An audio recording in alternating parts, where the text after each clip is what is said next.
차지도 안 돼. Mga Lods, nandito ako ngayon sa 어. sa mga Korean na nag-connect sa akin sa TV Chosun, si Dr. Helen. Hi. Hi. Hi. And that's the pie water. Tapos si Dr. Helen, si Sir Steve. Yan. Hi. Diyan lumalapit yung anak ko kay Sir Steve, my daughter. Talking to him, giving drawings. Yan, ayun yung istorya. Tingnan nyo, Philippines and Korea.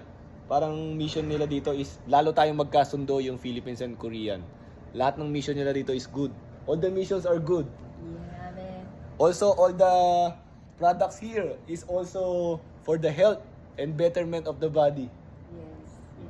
Ayun mga lods, yung pie water na yan, yan. Ayun yung in-order ng biyenan ko na ini-install nila, yung pie water na yan. Ini-install nila yan doon sa bahay. Tapos nandun si Dr. Helen and Sir Steve. Yan. Nakita nyo rin sila sa KMJS. They said it is a will of God na magkakilala kami para mahanap ko yung nanay ko and now to inspire more people. So bumabalik ako dito sa office nila para ipakita sa inyo yung mga product nila. Yan. Yan. Ayun yung ano nila, yung quote nila. Yes. Actually kaya ako nandito because of portable sauna. Ang galing na ito, portable sauna. Actually pwede ako mag-lie down dito eh. Pagkatapos nakaparang pag ganun siya. Sarap, ang sarap sa likod. Disclaimer lang may mga paliwanag sila dito, okay, sa mga infrared light na yan. Tapos ito may heating pad dito para sa likod ko. Para mas gumanda yung pakiramdam ko. Ito may electronic acupuncture pa sila rito eh.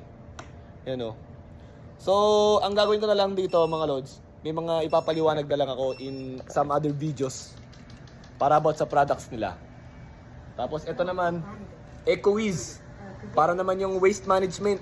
Para sabi nila ang Pilipinas napakadaming basura kasi, di ba? So itong EcoWiz na to, sana makatulong to.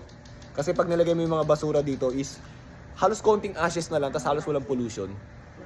Hindi ko lang alam, mga ibang city bumili na nito, yung mga ibang mga government officials nila para masolusyonan yung problema natin sa basura.